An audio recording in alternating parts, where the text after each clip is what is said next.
We do not support any superstitious or spiritual activities. This channel is for entertainment purpose only. हम किसी भी अंधविश्वास या आध्यात्मिक गतिविधियों का समर्थन नहीं करते। यह चैनल केवल मनोरंजन के उद्देश्य से है। नमस्ते दोस्तों, आपका स्वागत है हमारे चैनल पर। अगर आपको हमारी कहानी पसंद आती है तो कृपया कमेंट करके बताएं कि आप कहां से यह कहानी सुन रहे हैं और कृपया हमारे चैनल को सब्सक्राइब करें।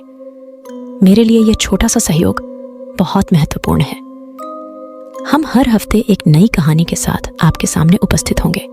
कृपया हमें सब्सक्राइब करें। आइए तो कहानी की ओर चलते हैं।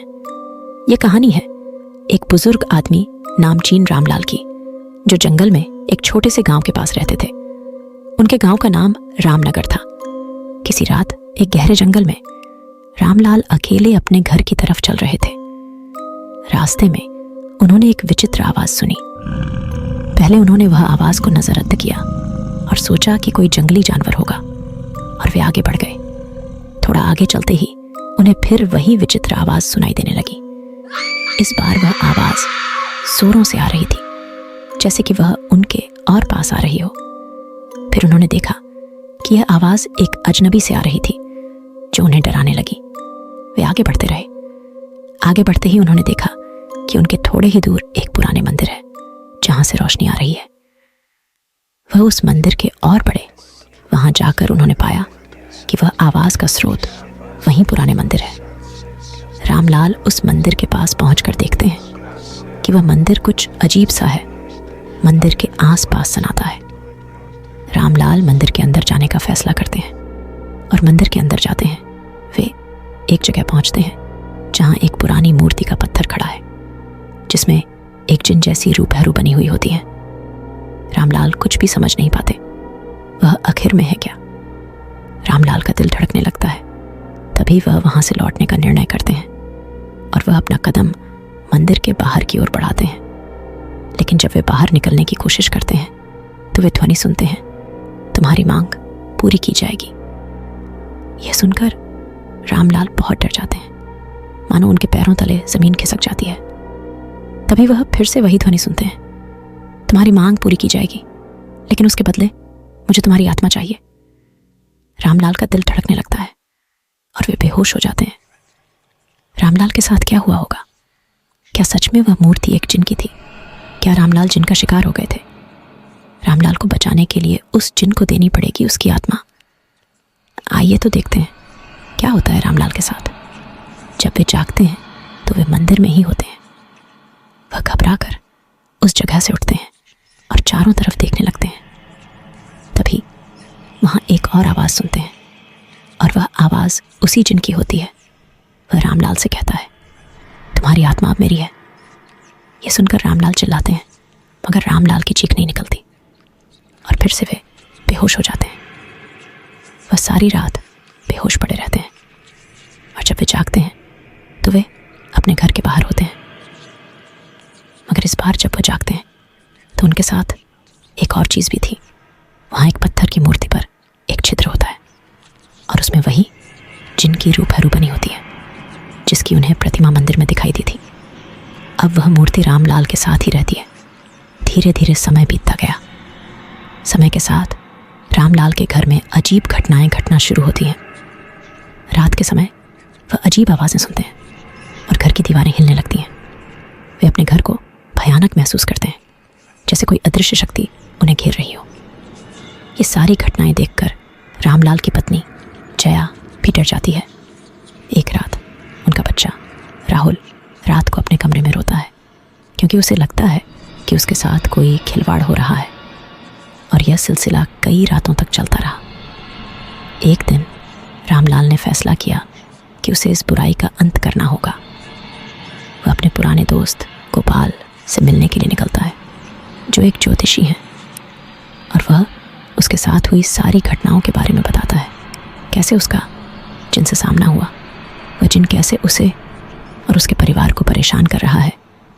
यह सुनकर गोपाल रामलाल को एक पंडित के पास ले जाते हैं, जो उन्हें जिन को शांति देने के लिए एक विशेष यज्ञ करने की सलाह देते हैं। अगले ही दिन यज्ञ की तैयारी शुरू हो जाती है। यहाँ यज्ञ में रामलाल और उसका परिवार और उसका दोस्त गोपाल शामिल हुआ और यज्ञ शुरू हुआ। तभी रामलाल को यज्ञ के दौरान एक अजीब सी ताकत महसूस होती है और थोड़ी ही देर में एक बड़ा धमाका होता है। यह धमाके का शोर बहुत जोरों से था और उसे रामलाल का परिवार और उसका दोस्त गोपाल बहुत डर गए। तभी रामलाल की आत्मा चीखती है और उसके शरीर से एक विचित्र आवाज निकलती है, मुझे छोड़ दो रामलाल। तभी पंडित बोलते हैं, यज्ञ रुकना नहीं चाहिए। वह जिन हमारे यज्ञ को रोकना चाहता है उसके लिए वह सभी तरीके अपनाएगा। आप लोग हिम्मत रखें, उसकी ओर ध्यान न दें और यज्ञ को पूरा करने में मदद करें।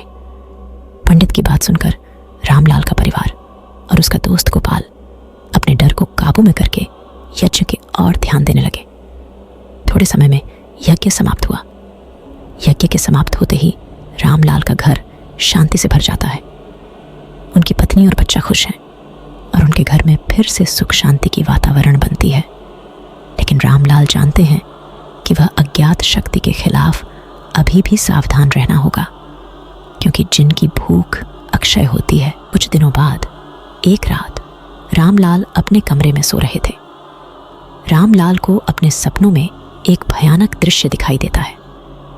उसे लगता है कि एक डरावनी आवाज उसे अपने नाम बुला रही है, मगर उसे विचार करने का समय नहीं मिलता, क्योंकि एक तेज आवाज उसे उठा देती है। रामलाल अपनी आंखें खोलते हैं और उन्हें एक भयानक दृश्य से लगातार मुकाबला करना पड़ता है। वह उसी मंदिर के अंदर पहुंच जाते हैं जहां उसने पहले जिनकी मूर्ति देखी थी और घबरा के बाहर की ओर भागने लगते हैं। तभी उनकी नजरें मंदिर की दीवार की तरफ पड़ती हैं और इस बार मंदिर की दीवारों पर लिखा हुआ है, तुम्हारी आत्मा मेरी है। यह देख के रामलाल बहुत डर जाते हैं। उन्हें कुछ भी समझ नहीं आता वे आगे क्या करें।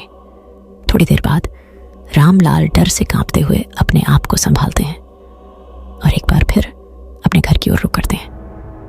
थोड़ी ही दूर पहुंचते ही उन्हें महसूस होता है कि उसकी सावधानी की आवश्यकता है, क्योंकि यह लड़ाई अब तक खत्म नहीं हुई है। अगले दिन रामलाल ने सोचा कि अब उसे और सावधानी से जिन का सामना करना पड़ेगा। वह समझ गया था कि यह कोई साधारण जिन नहीं है। तभी उसने अपने दोस्त गोपाल को फिर से बुलाया। गोपाल ने एक बार फिर उसे वही पंडित के पास जाके इस घटना के बारे में बताने को कहा। इस बार पंडित ने उन्हें जिन को प्रसन्न करने को कहा और उन दोनों ने मिलकर विशेष तरीके से उस जिन को प्रसन्न करने के लिए यज्ञ किया। इस बार रामलाल ने अपने मन की शक्ति को समझा और उसने उस अज्ञात शक्ति को शांत किया। जब यज्ञ समाप्त होता है और रामलाल अपने घर की ओर लौटता है तो उसे एक अनोखी चीज की खुशी महसूस होती है। वह अब विश्वास करता है कि उन्होंने उस अज्ञात शक्ति के सामने नहीं हार मानी और अब उसका घर फिर से उसका है। लेकिन क्या यह सच है?